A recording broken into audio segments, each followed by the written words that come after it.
Hey YouTube, this is Wrestling Amusement Park Fan 62. Here is my review of the last voyage of Demeter. I think that's how you say the ship's name. Now, this is a rather interesting movie. It's a little bit over 2 hours long, but it's basically it shows the demise of basically that ship. So at the beginning of the movie, it shows the ship coming on shore, and you have this guy who has a book.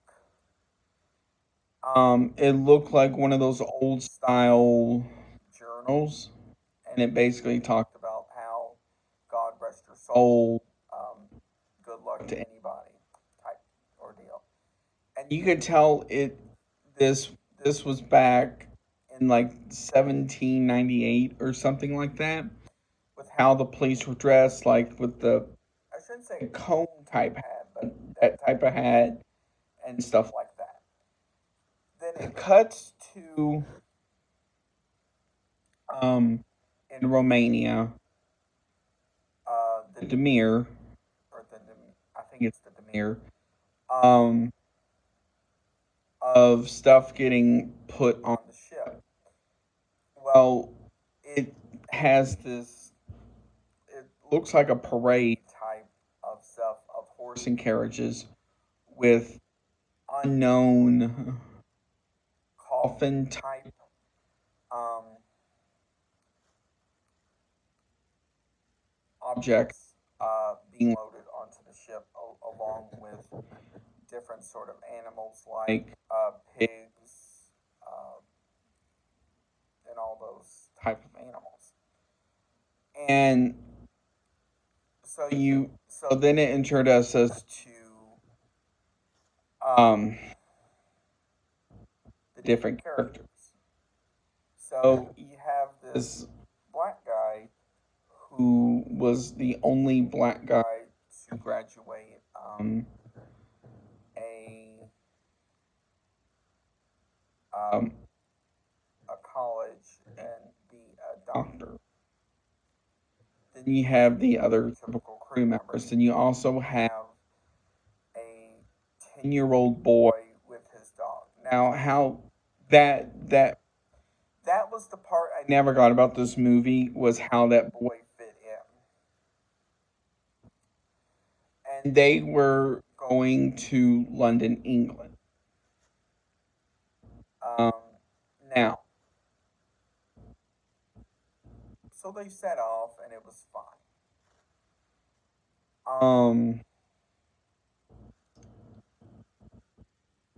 While they were at sea, they heard like a loud crash. So the doctor, along with um, the doctor, went down to look. Saw one of like the coffin um, things they loaded onto the ship overturned, and originally he thought it was just dirt, but out came, but he saw a girl. She probably looked like she was maybe in her 20s or early 30s, kind of moaning a little bit. And so he took her up, and so he saw that she needed a blood transfusion. So that was one of the big things throughout the movie, was that blood transfusion. Now, the other big thing throughout this movie was how everybody slowly started to go down. Um, so around the first third of the movie, that was when they saw all of the animals that were previously loaded onto the ship were all dead, including the dog, the kid's dog. And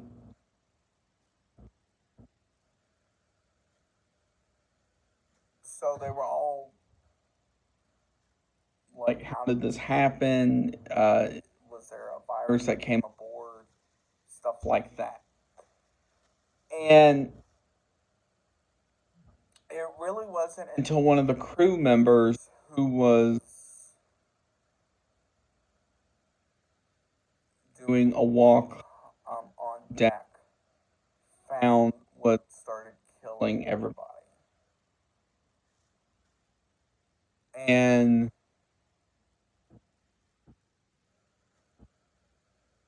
it was Dracula in bat form.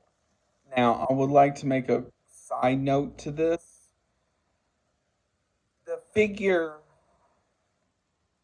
who played Dracula in this movie sort of looked like a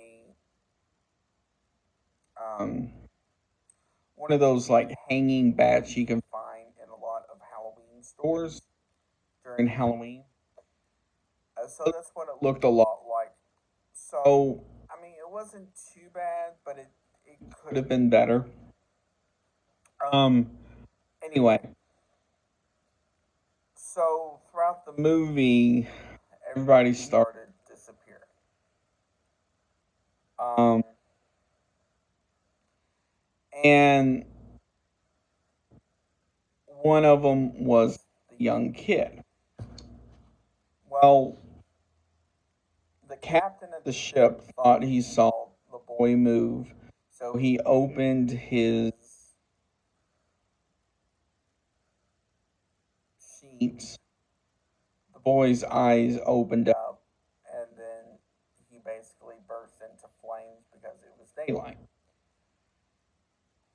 So did the captain as well from the child. So they were able to put him out, the captain out.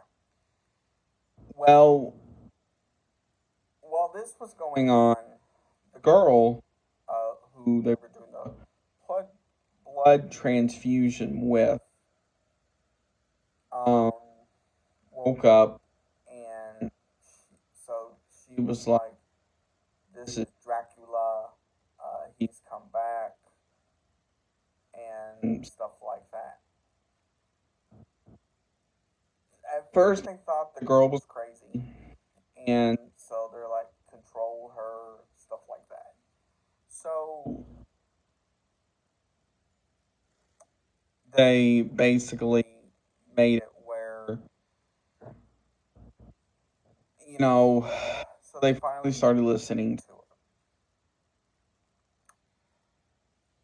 The cook of the ship decided he had enough, so he took one of the rowboats and went out. About 20 minutes later, the rowboat came back, I guess, from the current of the ocean, and it showed where he was sitting, which is blood. So finally, they're like, okay, something's not right. And they were trying to find a way to kill this creature.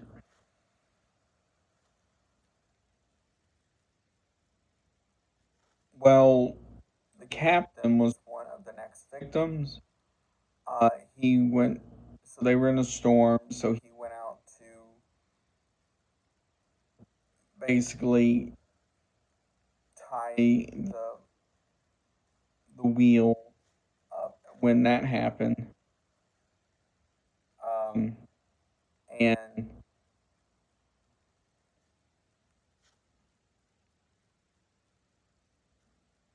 a couple minutes later, Dracula bit him and tied him to the wheel, which I thought was strange, but okay. So a couple minutes later, the captain died. So it was then the doctor, the girl, and then two of the crew members.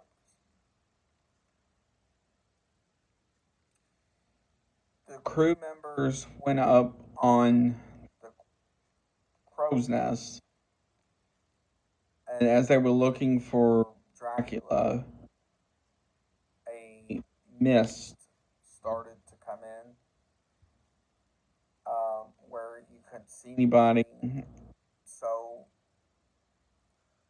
Dracula basically killed one person as he was flying. Um, then, as the other one was coming down, he hit him. He fell through and broke his knee. Then, a couple of minutes later, he died from Dracula. So then it was just the doctor and the girl while a storm was going on. So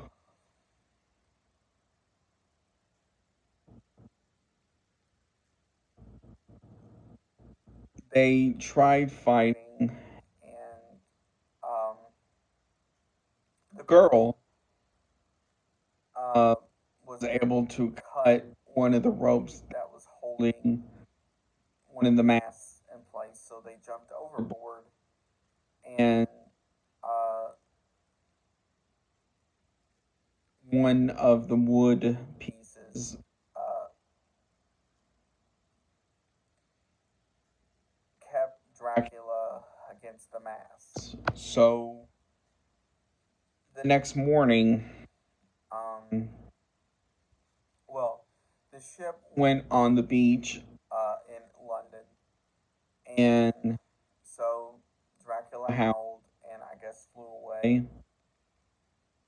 Well, back out onto the shore or in the ocean, uh, the doctor and the girl were floating on, I guess, part of one of the mantel pieces.